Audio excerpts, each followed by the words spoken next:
Hey,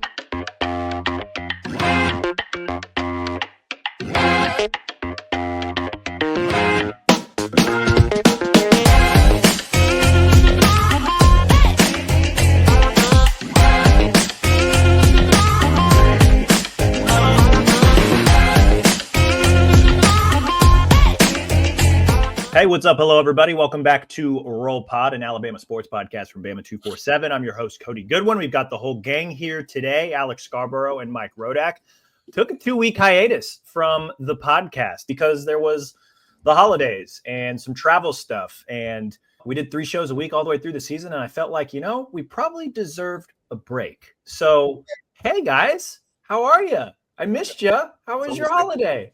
It's like we opted out of a bowl game or something. I didn't miss you. I just saw you 2 days ago. Thanks, Mike. Much love. I missed us. I missed all of us. He was doing hot yoga in Tampa, is what he was It's saying. one of my New Year's resolutions. Do you guys have New Year's resolutions? Do you do like a word of the year or like set goals or like the continues and less New Year's of? resolutions are stupid. All right. Well, I'm with Mike on this. I just don't how do many people just do them for a week? I mean, if you want to do something, you got to do it consistently. I mean, I've listened to Nick Saban for. I was hearing it. I probably listened to Nick Saban more in the past year than I did my first 5 years here. But you listen to Nick Saban, I don't think he's a New Year's resolution guy. I think he's a 365 day a year resolution guy. Mike's a big consistency and performance guy now. He's been Consistency and performance. That converted. Nick Saban phrase, if I've heard one. Yeah. that's a great phrase we'll probably return to as we talk about the ReliaQuest Bowl. Mike and I were down in Tampa. Alex, you kind of held down the fort back here in Alabama. How are you, man? Like, at least I haven't been able to catch up with you for the last couple weeks. Oh, good. I mean, I've been coughing for like 3 straight weeks, so that part seems to be a little bit better. Got through the holidays all right. Covered a basketball game for the first time this year. Nothing crazy happened, thank God. But we're here. And now we get to look forward to a long off season, which I don't know who will feel it more, us or Kalen DeBoer, but it's going to be a long off season. It'll be an interesting off season for Alabama. They kicked off the off season with a lackluster bowl performance. I mean, it was kind of the end of 2024, but it also, I don't know. We're here to discuss the ReliaQuest Bowl. Michigan 19, Alabama 13. They played this on New Year's Eve. We are recording this on January 2nd, so we're a couple days removed from this game. The word that comes to mind, blah, ugly, frustrating, annoying, irritating. I don't know. How would we describe this game before we really dive into it? Alex, I'll let you start. Yuck, gross, synonyms along those lines. I mean, the defense played really well, but everything else was just kind of like, what are we watching? It's like football had gone back in time. And maybe the rainstorm just blew us back into 1974, but it was just a terrible performance all the way around. Not that anybody is asking for it, but the quick recap from this game: Alabama turned the ball over 3 times in the span of about 4 plays in the first quarter. That allowed Michigan to build a 16-0 lead. It could have, maybe should have, been a lot worse, but shout out to the defense for standing up and limiting Michigan. At the end of the first quarter, everybody in the press box and everybody watching at home had more total yards of offense than Alabama. That's how rough the offensive performance was. And then we saw Alabama come to life a little bit, right? They put up 10 points before halftime. They're actually outgaining Michigan by halftime. And even despite all the mistakes and inconsistency and the offense kind of regressed a little bit again in the third quarter, they still had a shot to win the thing going into the fourth. They had the ball in the red zone, less than a minute left, 4 opportunities, 4 consecutive incomplete passes from Jalen Milroe. I think in a lot of ways, this game, it was kind of a microcosm of their 2024 season, like a lot of inconsistency, a lot of mistakes, not being able to take advantage of the opportunities that were in front of them. And even despite all of that, there was still an opportunity for them to chase down everything that they wanted by the end of it and just weren't able to get it done. Mike, I know you and I were obviously there covering the game. You had a nice column afterwards about just Kalen DeBoer and Milroe and a lot of different things, but just your overall thoughts, I suppose, from this game now that we're 2 days removed. Do you have any left that you need to get off? No, I mean, I was sitting on the plane watching. I'm just going to leave it right there. That took a turn at the end there. I was sitting there on the plane. It's Delta. They have these nice planes from Tampa to Atlanta, and they have the TV. So I was watching Paul Feinbaum in his little segment with You would. Mike Greenberg when he was waving the white flag about Alabama. But Feinbaum talking about how Kalen DeBoer's on the hot seat, and all the Alabama fans that are talking to him are very upset and very mad. And I kind of felt like the vibe. But I was sitting there, I'm thinking, like, what the hell happened in the second half of that game? Because you went into halftime, Alabama scored 10 points in the last just over 4 minutes of the first half. And it felt like, all right, like they were done effing around and they were just going to come out in the second half and win the game like they should. And everybody would forget about what happened in the first quarter. And then you look at, I was sitting there, I'm like, what happened? Like, they didn't turn the ball over in the second half, but they only had the ball 5 times. 4 plays for 19 yards in the first drive. Second drive was 3 plays for -6 yards, and they punted. They get the ball off of an interception by Xavier Brown. They go 6 plays, 16 yards, and turn it over on downs and 4th down. They had that little field goal drive that kind of felt more promising than a field goal, but it ended with a field goal, a 51-yard field goal, and that gave them the chance to then go down the field, which they kind of did. And then you go down to the 15-yard line. I'm sitting there, I'm thinking, all right, like, they're going to win this game. I'm going to have to soften what I just sent to Alex for our post-game analysis. And I think a lot of things about the game would have still been true if they had won, but I'm going to have to say that they won the game in the end. And then they didn't. They almost get it. I mean, Jalen Murrow was almost intercepted on that second or third down play. So then, you listen to Kalen DeBoer, the post-game radio thing that he did. He's like, yeah, we're really close at the end, like a couple balls off of fingertips. And I watched those 4 passes again, like, they were not close. Like, one of them was out of bounds in the end zone. One of them was the one that was almost intercepted. Another one, the 4th down one, was just 5 yards too short. It had no shot. Like, it wasn't really close at the end. It was, Michigan did a good job of holding the ball relatively. I mean, for what they had in the second half, they had the ball coming out of halftime. They went 9 plays, 15 yards. Like, God bless. I don't even know how you do that. 9 plays, 15 yards for 5 minutes and 32 seconds. They consumed 5.5 minutes of clock to go 15 yards. That had to be a record. And then they went 9 plays, 47 yards in 5 minutes for a field goal, which really, I think, put the game away or close to it, it felt like. And Michigan's offense came into the game horrendous. Like, let's provide some context there that Michigan's offense this year was very bad. Do you want the context? I think this context is hilarious. Michigan's passing offense, which, whatever, 130th in the country, ahead of only the 3 service academies and the Iowa Hawkeyes. Like, they couldn't move the ball. The 4th service academy, the Iowa Hawkeyes.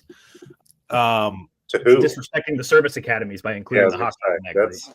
But 129 yards in total offense, Michigan was. And that's with basically a walk-on quarterback in Davis Warren, who then got hurt, and they had to go to the Orgy guy, Alex Orgy, for the rest of the game, and he can't throw the ball. You had a quarterback for the second half that only runs the ball. Yes, I'm going to give Alabama's defense some credit. They were also missing some guys.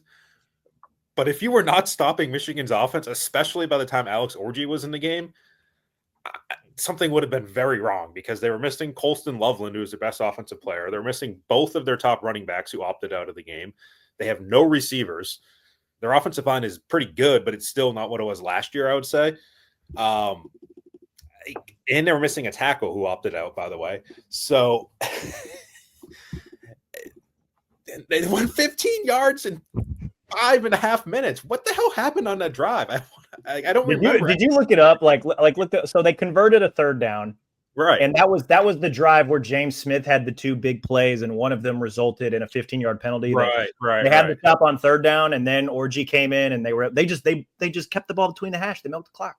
Right. That was the Freddie Roach, the penalty for yeah.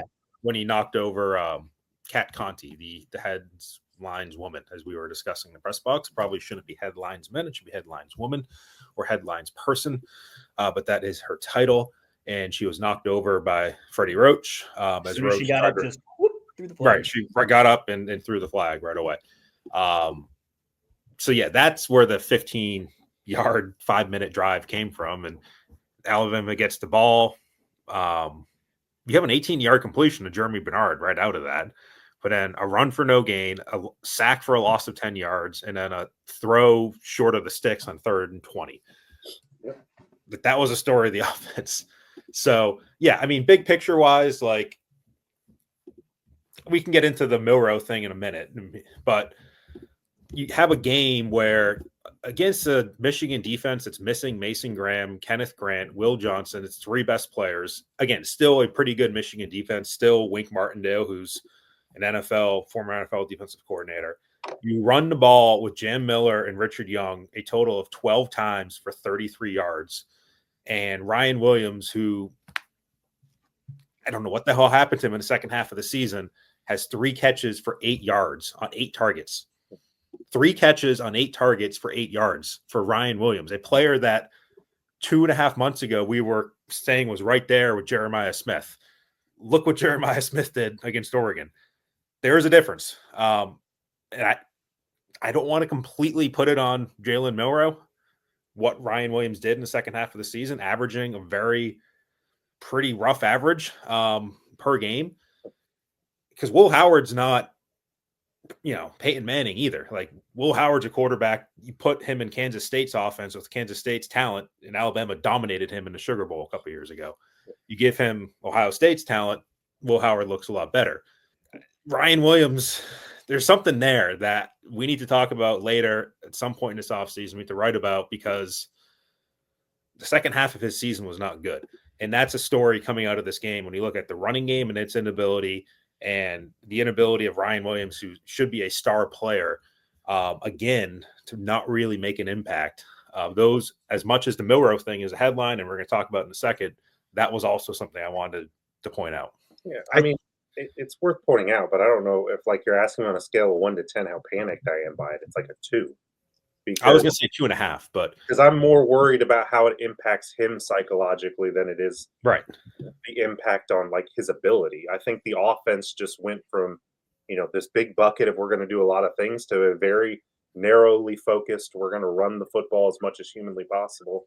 And but they didn't, though. With Milrow's struggles throwing the football, you're not going to get, you might get targets, but you're not going to get the football. And you saw, whether it was Ryan or whether it was Jeremy, some pretty visible frustration that they were not getting the ball where they wanted it to be. So for the time being, I personally not concerned about Ryan.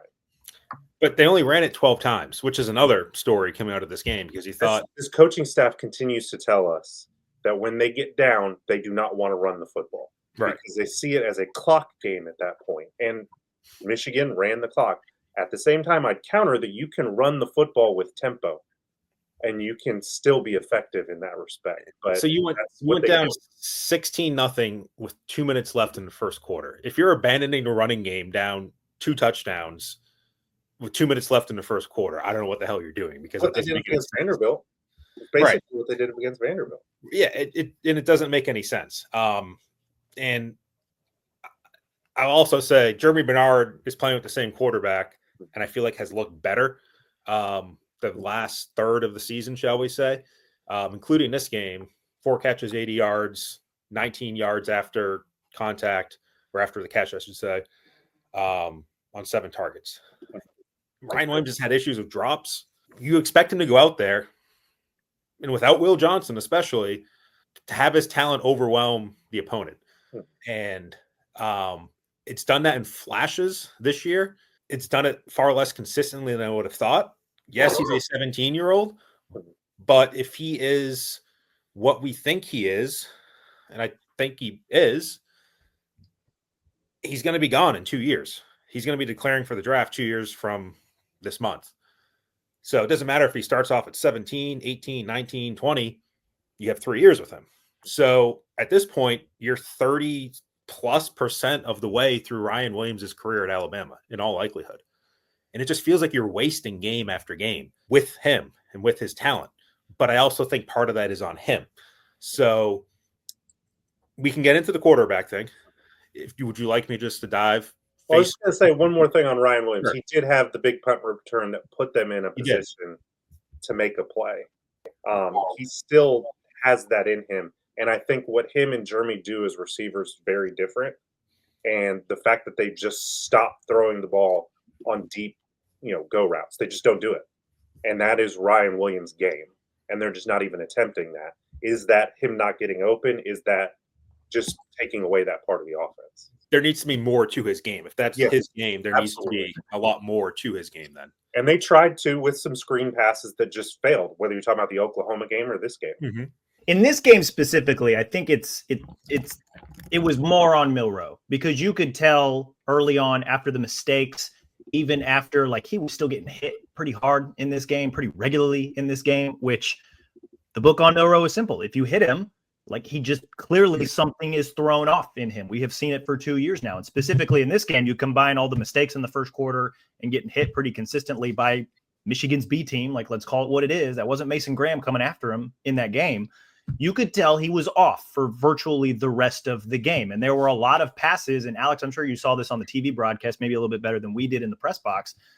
Milroe was a little bit off on a lot of throws. And some of them may have hit Williams or Bernard in the hands, but it was out of reach. It was not where they thought the ball was going to be. There was a clear miscommunication, and based solely on the receiver's body language that we saw a little bit of from the press box. Again, you probably got a better look of it from the broadcast angle.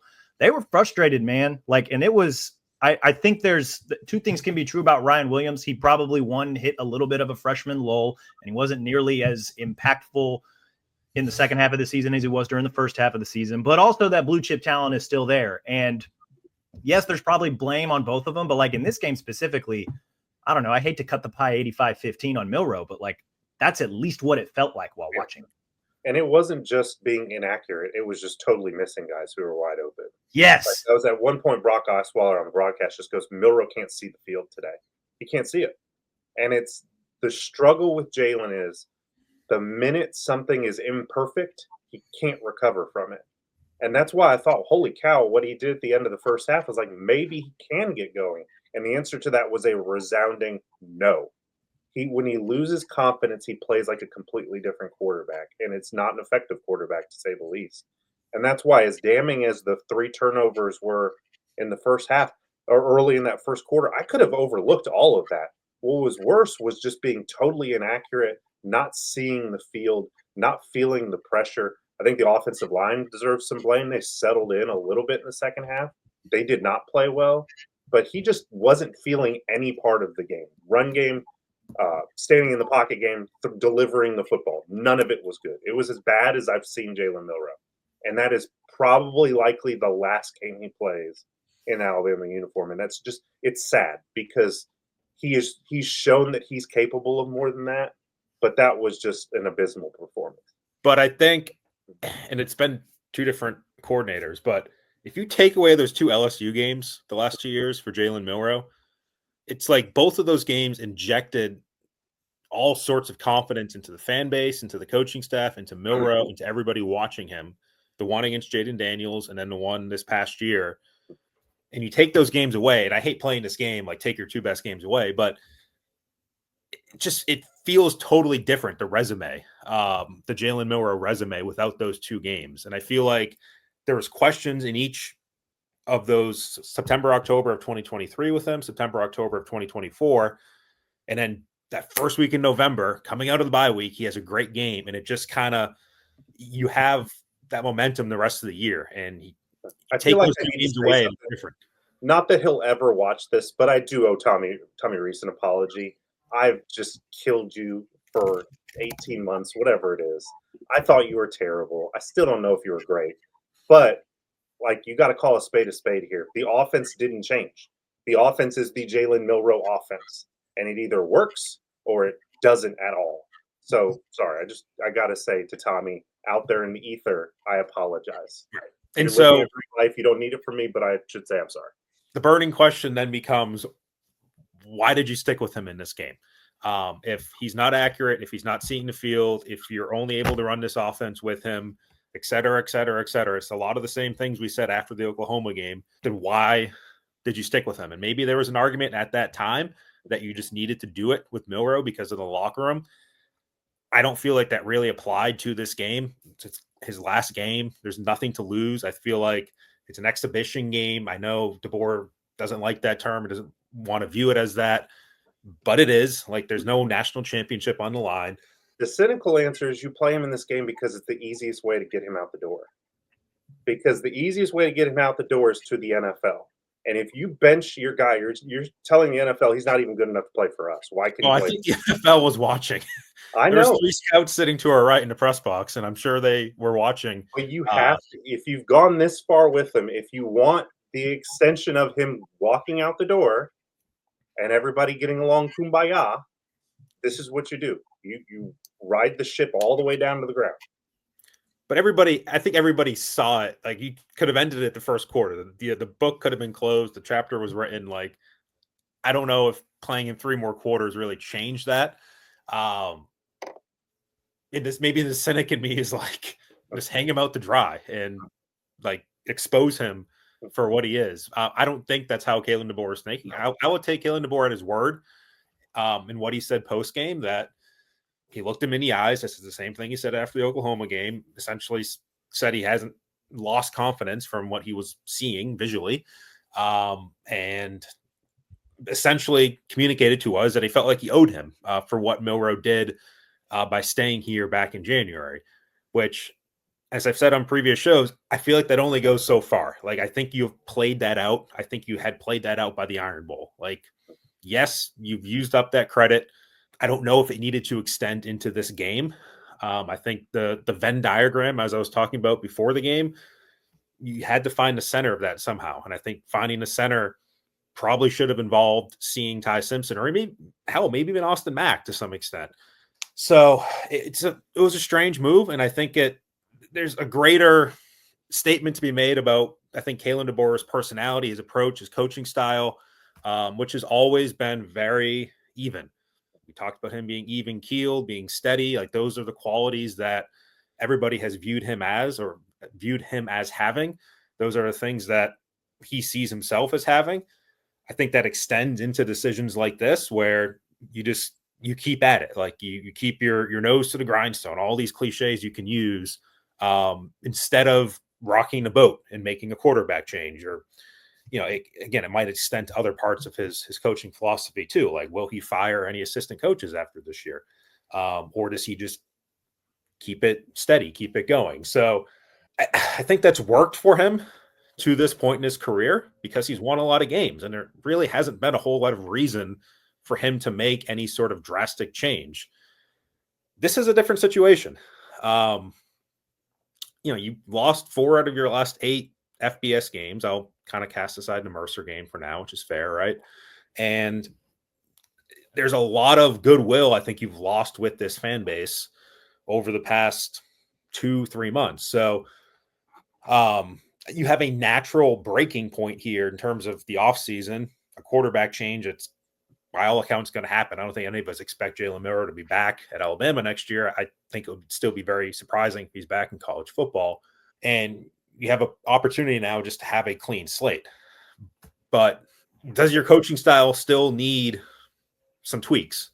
Because you never know what the next situation like this will be. You don't know if you do start Ty Simpson this year and he doesn't play well. Just hypothetically, going down the road, if you lose to Florida State, if you lose to Georgia, you lose both. And then you're in a situation, do you start Keelan Russell, or do you just stay steady? We're just going to stay the course. There's going to be another situation that comes up, and this is part of why he's paid $10 million to be the leader, the CEO, the decision maker. How does he approach those decisions in the future, I think, is just part of what I'm looking at. And I think he kind of went too far in this one with Jalen in terms of just not trying to rock the boat and keeping things as they were. I think, admittedly, too, and maybe I'll just speak more for me than maybe you guys, although I'm sure you can probably relate. Like, there was an element of this game that, like, we were looking forward to seeing, like, a way too early 2025 version. Like, right? Like, we were looking forward to seeing Ty Simpson. We were looking forward to seeing a little bit more Rico Scott. He played quite a bit. That's maybe a little bit different scenario. But we were looking forward to seeing other young guys get a lot of run on defense, or just different positions, right? Just to get that way too early look. And obviously, like the quarterback being the most important position on the field, like, yeah, like we were looking forward to that. And there could have, and I don't know if he ever thought about this. He probably did. He's smart. He's head coach at Alabama. You could have pulled Milroe after the first quarter, and it's like, look, like it was rainy. We got down 16-0.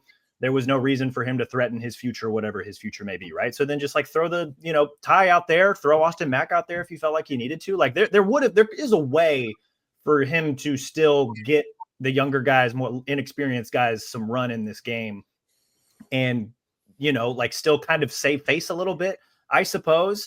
Like, and Mike, you wrote a really good column afterwards just about kind of that idea that you were talking about, just Kalen DeBoer's loyalty, just the fact that he did maybe kind of owe Milroe a little bit. But I also agree with you too. I don't know that it fully extended to this bowl game because there really was nothing to play for. Like, it makes sense if, this team found a way to sneak into the playoff and then you're riding with Milroe all the way down as the ship sinks. But you had nothing really to lose in this game. Like, I don't know. Like, maybe that's probably my frustration because I was looking forward to seeing Ty Simpson among other players. But I don't know, man. There was a way out of this. It's too little too late, but I wish coaches would accept the fact that everybody else is accepted.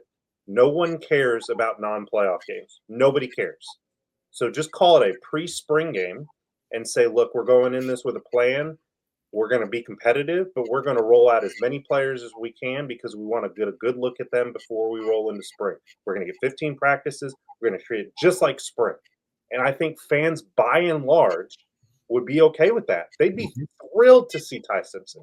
And you know what? If he goes out and throws 3 picks against Michigan, they're going to be thrilled because Keelan Russell's right behind him.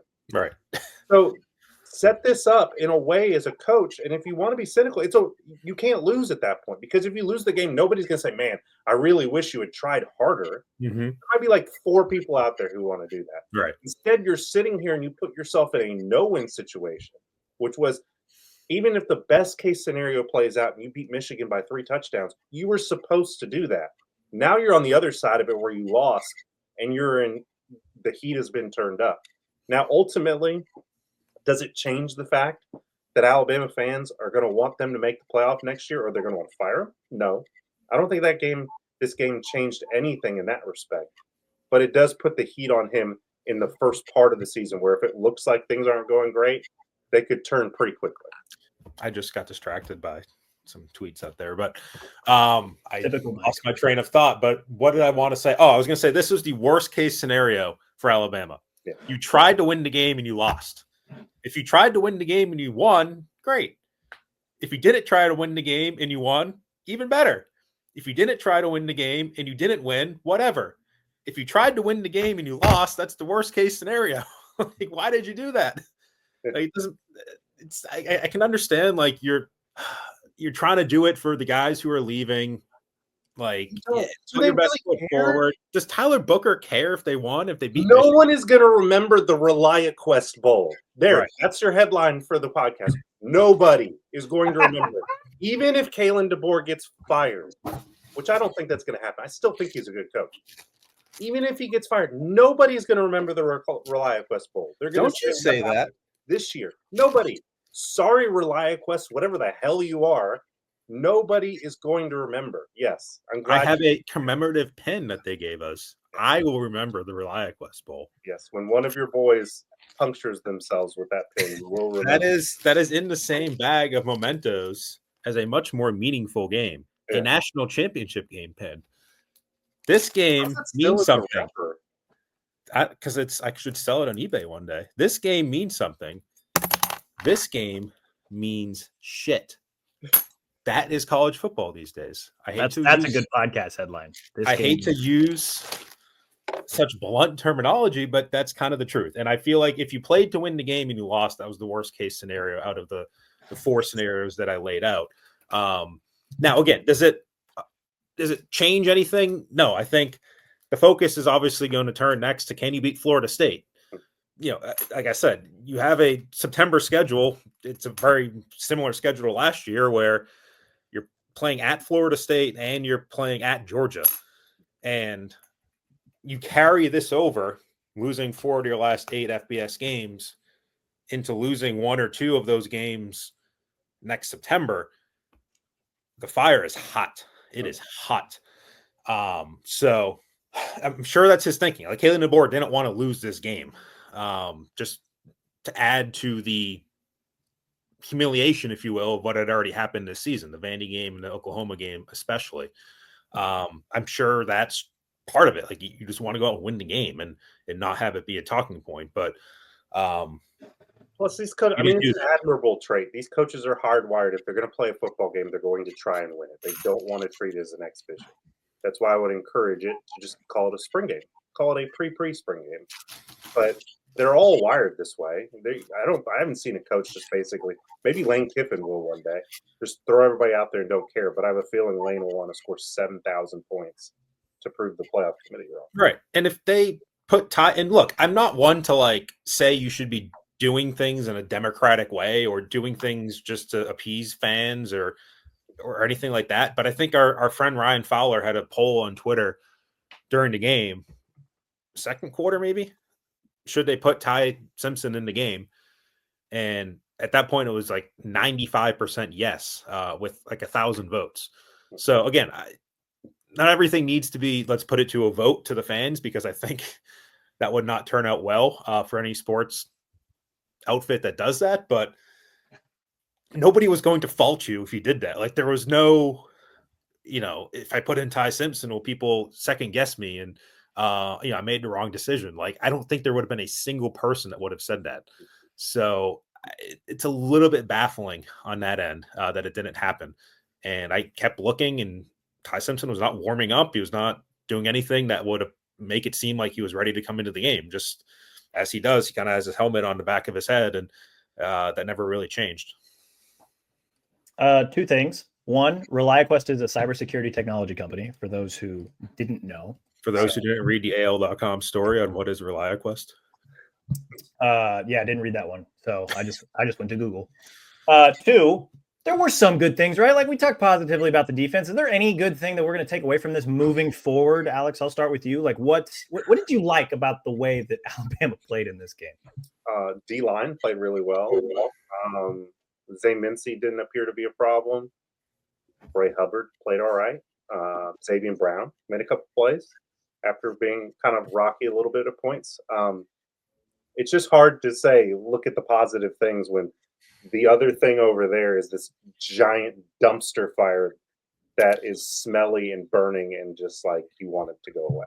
Well, that's why we started with that. And I wanted to at least circle back to be like, hey, there were a couple of good things, right? Like we'll whisper about them. One settled in. I mean, CJ Dupree made a nice little hurdle and seemed pleased with himself.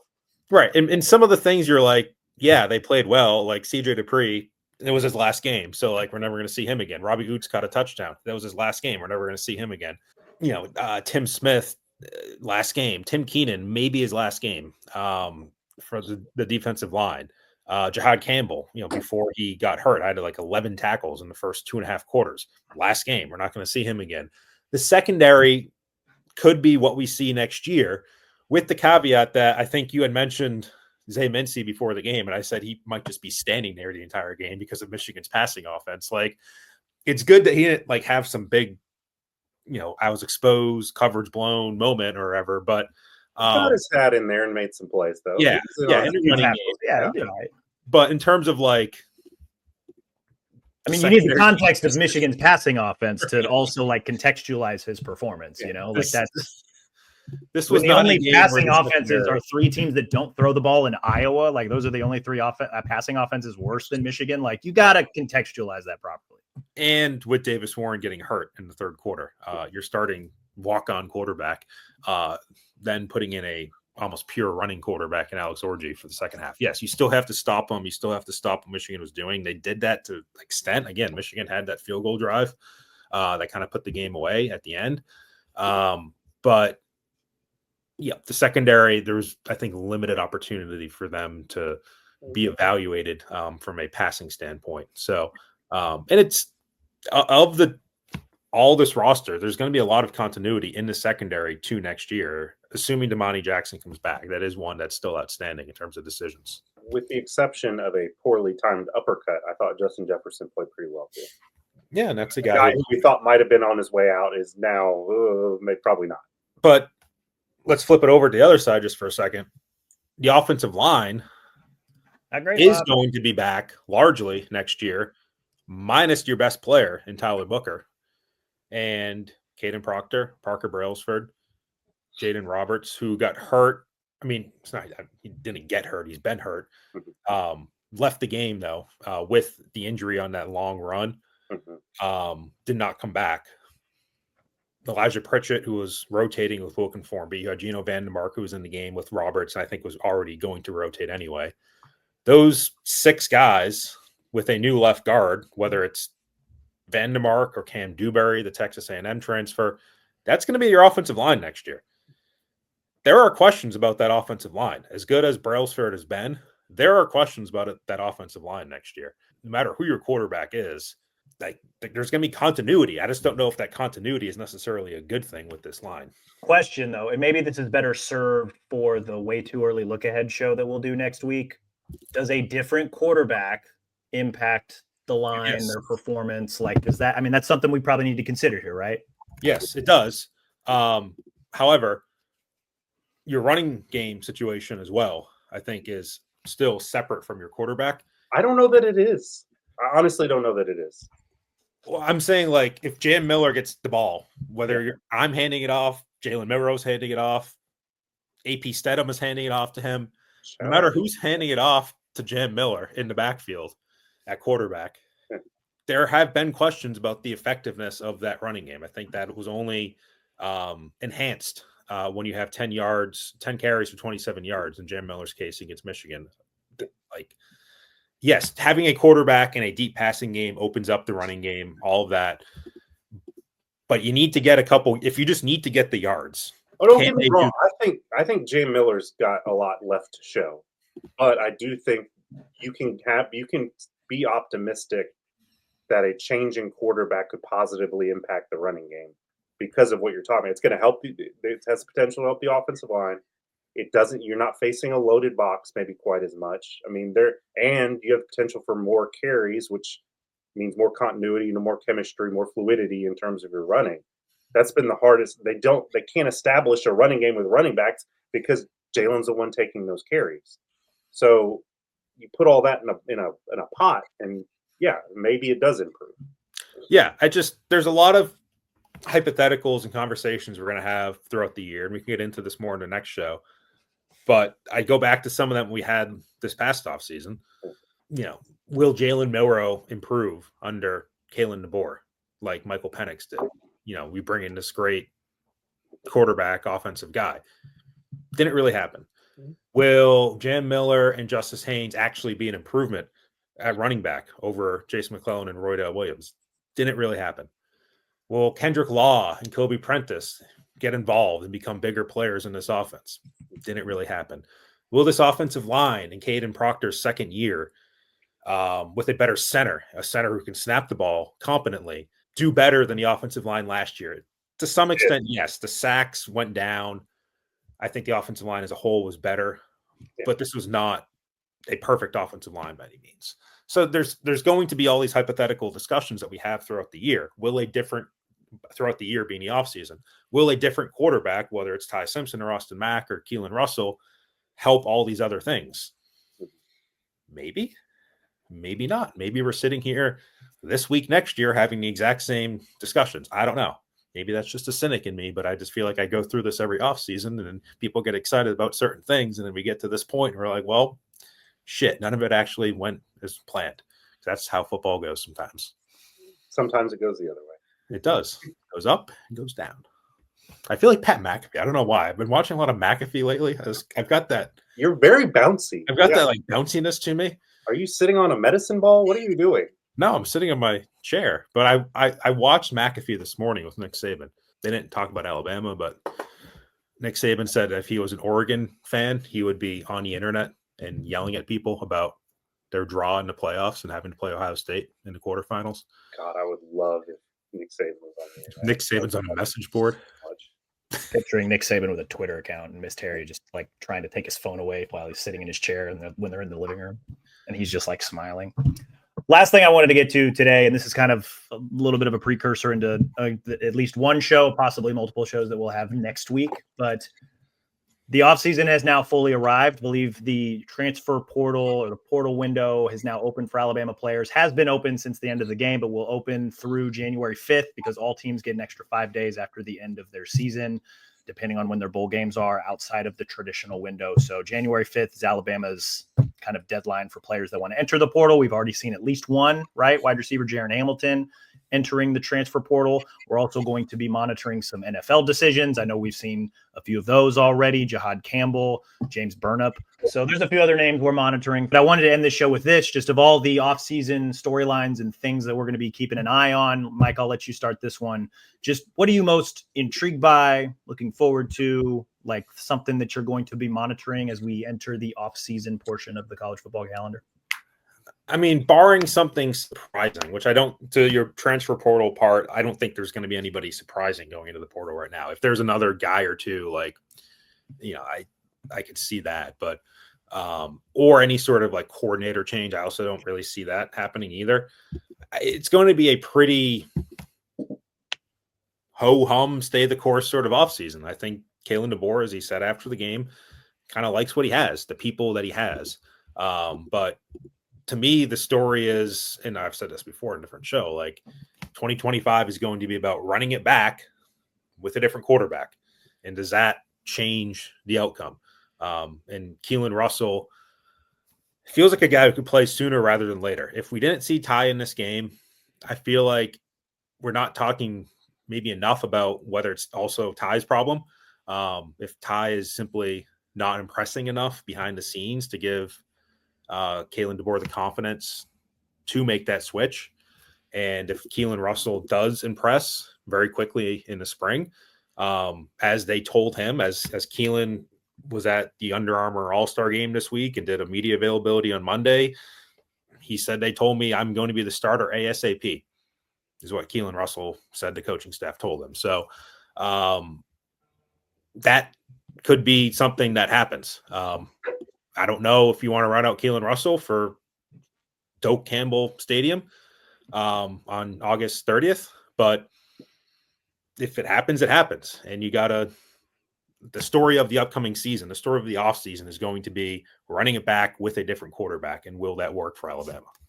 I like that. Alex, as you look ahead to Alabama's upcoming offseason, what maybe intrigues you the most, or what would you be keeping an eye on the closest? There are a couple things. I mean, I think I'm curious to see how much Kalen DeBoer's rhetoric and the way he kind of takes ownership of the program changes, because this was such a transition year. And you saw it in the way he kind of felt he owed things to players who stayed, how much that changes now that it's like, okay, we've gotten through this and now it's time to move forward and do it the way we do it. But there's no question it's the quarterback that's going to be at this focus of all of this, and more so than who the quarterback is in some ways is how it impacts the rest of the offense and in turn the team. Can you get a more stable running game? Can you feature more receivers? Can this offense begin to look like what we expected the offense to be based on what we saw at Washington before that with where Kalen DeBoer was? So how much does it change with Milroe no longer at quarterback? Is going to be a huge thing. Fortunately, we probably won't really know that until, a couple games into the season, but there's no doubt that's going to be the thing we're talking about all season long.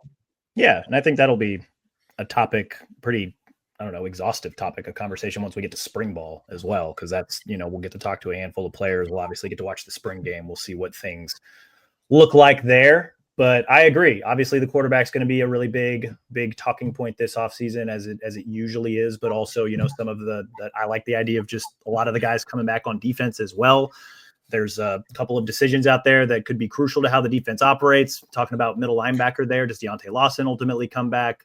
Justin Jefferson now seems like he has a door open to potentially come back, so they could be in a pretty good position there. Are there more portal moves that they could potentially make? Something else to maybe keep an eye on there, because I think after the 5th, no guys can enter the portal unless they're grad transfers, but that doesn't mean Alabama still couldn't add guys that had already entered the portal as well. So just the idea of roster management and how similar it's going to be and what the new pieces might bring for Alabama in 2025. Quick thought, just as you bring that up. Tim Keenan's draft decision, I've said this before, is important.